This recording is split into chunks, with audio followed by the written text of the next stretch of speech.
PKB dan Nasdem sama-sama melakukan blunder yang fatal.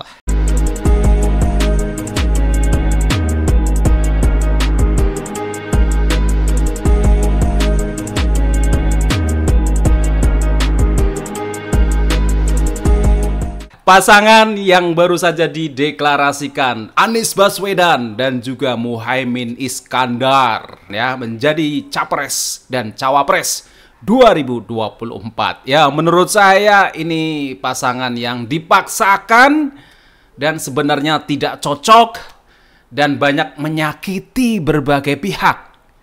Terutama dalam hal ini yang merasa tersakiti sekali adalah kubu Demokrat. Sampai-sampai SBY turun gunung. Dan statementnya itu sangat menyedihkan, merasa tersakiti, merasa dikhianati oleh sosok yang namanya Anies. Ya, kita tahu Anies adalah sosok intelektual yang begitu berhati-hati kalau berbicara, ya, hebat dalam berretorika, elegan, intelektual, ya.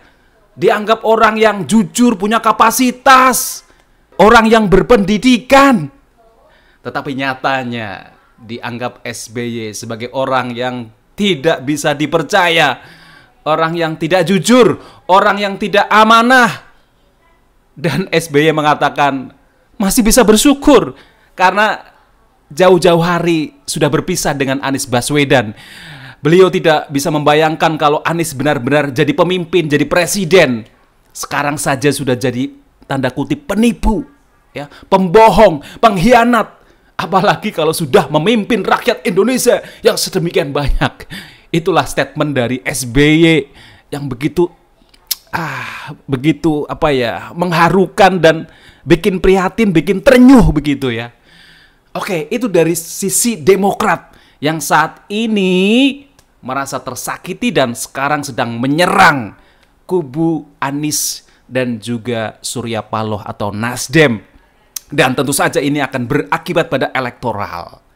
Ya, nggak tahu apakah nanti elektabilitas dari Anies Baswedan semakin nyungsep gara-gara ditinggalkan oleh masa dari Demokrat. Nah, sekarang dari kubu Muhaimin atau PKB, apakah konstituen masa PKB itu juga mau untuk memilih Anies Baswedan? Belum tentu juga. Bahkan saya lihat, ya, ketika Caimin di Instagramnya itu upload banyak sekali komen-komen yang negatif, ya. Banyak yang bilang PKB yes, Anies no, ya. Termasuk juga di Instagramnya Hanif, ya. Itu juga sama, ya. PKB yes, tapi Anies no. Itu. Apalagi statement dari Gus Yahya, ya, pemimpin PBNU, mengatakan bahwa Caimin atau Muhaimin Iskandar itu adalah bukan calon presiden atau cawapres dari PBNU. Jelas-jelas ini juga mengindikasikan bahwa antara Caimin dengan NU itu sedang tidak baik-baik saja. Kalau baik-baik saja, kenapa Gus Yahya sampai harus langsung berstatement, ya? Begitu ada deklarasi Amin, Anies Baswedan dan Caimin, ya, langsung ada statement dari Gus Yahya sebagai pimpinan NU bahwa siapapun capres dan cawapresnya yang jelas itu bukan atas nama NU. Ya, silakan berjuang, silakan mendekati rakyat, silakan mendekati warga Nahdliyin. Itu dibebaskan, tetapi sekali lagi bukan atas nama NU atau PBNU. Ya, menurut saya ini menarik. Artinya bahwa Caimin belum tentu akan diikuti oleh konstituennya atau masa grassroots atau masyarakat yang ada di bawah. Karena masyarakat di bawah kaum Nahdliyin itu sangat-sangat Gusdurian, ya. Begitu mengagumi sosok Gus Dur. Sementara sekarang Caimin dengan pihak keluarga Gus Dur seperti Mbak Yeni Wahid itu sedang ada hubungan yang tidak baik begitu, ya. Sering mereka adu pendapat, ya, tidak cocok dalam pemikiran, bahkan dianggap oleh kubu Yeni Wahid Cak Imin adalah termasuk pengkhianat Gus Dur yang merebut PKB dari Gus Dur. Itu masih ada bekas-bekas luka yang dialami oleh kubu dari Yeni Wahid, dan saya kira masyarakat juga akan tahu. Jadi ini adalah blunder yang dilakukan oleh PKB ketika memilih Anies Baswedan sebagai capresnya. Saya nggak tahu ini apakah ambisi pribadi Cak Imin ya, Muhaimin Iskandar yang penting jadi cawapres.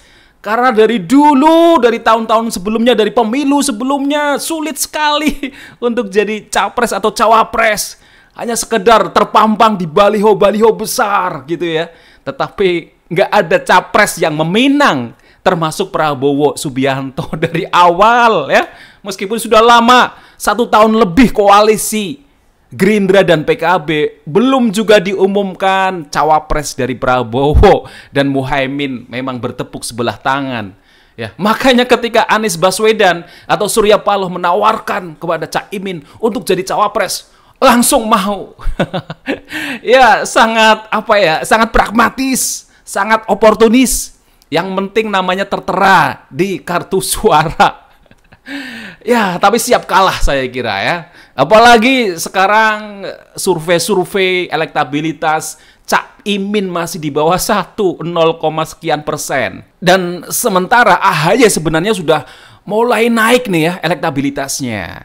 Cuma memang tidak begitu dilirik oleh Surya Paloh ataupun Anies Baswedan karena dianggap ya suara konstituen dari AHY dan Anies Baswedan itu beririsan ya, artinya sama-sama perkotaan, sama-sama pendidikan gitu ya, kurang bisa menyentuh kaum atau masyarakat yang level rendah ya, artinya misalkan warga Nahdliyin di daerah Jawa Tengah, daerah Jawa Timur gitu. Nah harapannya memang dengan merekrut Cak Imin sebagai cawapres dari Anies Baswedan itu bisa meraup suara kaum Nahdliyin terutama di Jawa Timur, kemudian juga di Jawa Tengah. Tapi tadi ya menurut saya tidak sesimpel itu karena saya yakin tadi ada yang masih nggak srek dengan Anies Baswedan, terutama dari masa konstituen yang ada di bawah. Tadi PKB yes, Anies no.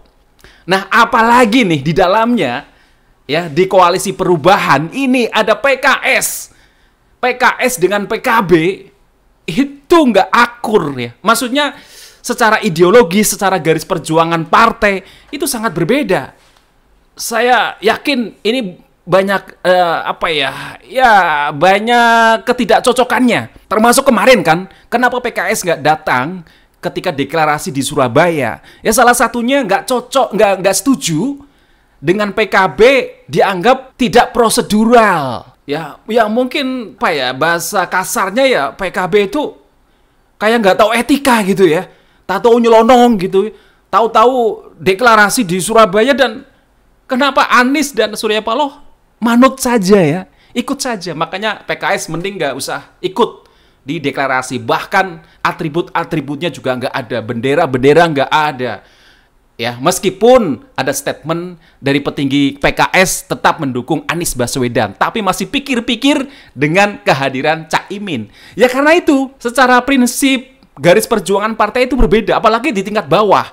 PKS kita melihat ya, secara masa konstituen, dia adalah partai modern, partai militan anak-anak muda, ya, partai yang dianggap eksklusif, ya, partai celana cungkrang, ya, terus partai kaum berjenggot, terus ya tentu berbeda dengan kaum Nahdliyin. Itu kan masa yang moderat gitu ya, masa yang inklusif, terbuka, kemudian suka tahlilan, ya, suka baca Yasin, suka ziarah kubur, ya pokoknya moderat, berpikirnya tidak ekstrem begitu ya.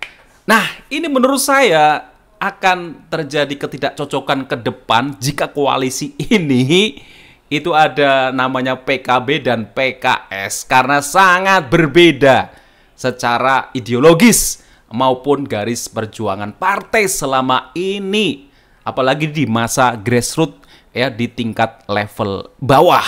Nah, saya kira itu pendapat saya, sehingga menurut saya apa yang dilakukan oleh Nasdem, oleh Surya Paloh atau Anies Baswedan itu blunder ketika memilih Cak Imin untuk menjadi cawapresnya. Termasuk juga PKB melakukan blunder ya ketika harus memilih Anies Baswedan sebagai capresnya.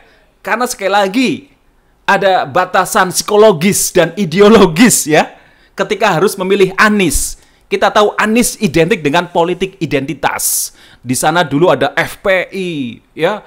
Ada orang-orang, mohon maaf ya, Islam garis keras gitu ya. Ya itu sulit untuk bisa berbaur, bercampur dengan masa Nahdliyin yang begitu moderat, terbuka, humanis, ya, inklusif tadi, ya, suka hal-hal yang kemasyarakatan, budaya Jawa gitu.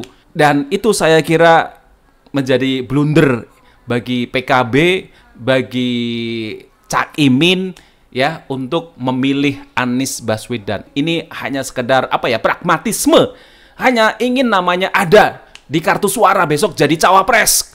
Kesempatan, mungkin ini kesempatan terakhir bagi Cak Imin ya, karena dari dulu nggak bisa untuk jadi cawapres atau jadi capres dari PKB ya. Oke, sekali lagi ya, begitulah politik di Indonesia, begitu cair, dan kita akan lihat lagi akan ada kejutan apa lagi setelah ini ya. Dan yang pasti Demokrat sedang dirayu-rayu oleh Prabowo ataupun mungkin pihak Ganjar, karena SBY tanda kutip ada sanjungan ke Puan, ke pihak Prabowo, lebih humanis, lebih santun cara mendekati AHY atau Demokrat daripada Anies, kubu Anies dan kubu Nasdem yang menelikung, yang yang diam-diam tahu-tahu sudah bikin kesepakatan dengan pihak lain. Padahal ya koalisinya itu sudah ada ya komitmen, ya, ada komitmen kesepakatan, tetapi ternyata Anies tidak bisa dipegang, hanya manis di bibir, hanya pintar kata-kata, tapi faktanya pembohong, pengkhianat. Begitulah kata-kata Demokrat sekarang. Gambarnya Anies Baswedan, wah, langsung diturunin ya dari baliho-baliho Demokrat ya. Dan ini sebagai bentuk kekecewaan yang luar biasa, baik dari tingkat levelnya tertinggi dari Demokrat maupun masa dari Demokrat yang paling bawah ya. Oke, sekian dulu konten saya. Semoga bermanfaat. Saya yakin ini pro kontra, ada yang setuju dan tidak setuju, nggak masalah karena ini opini pribadi, opini politik saya. Terima kasih, sampai jumpa.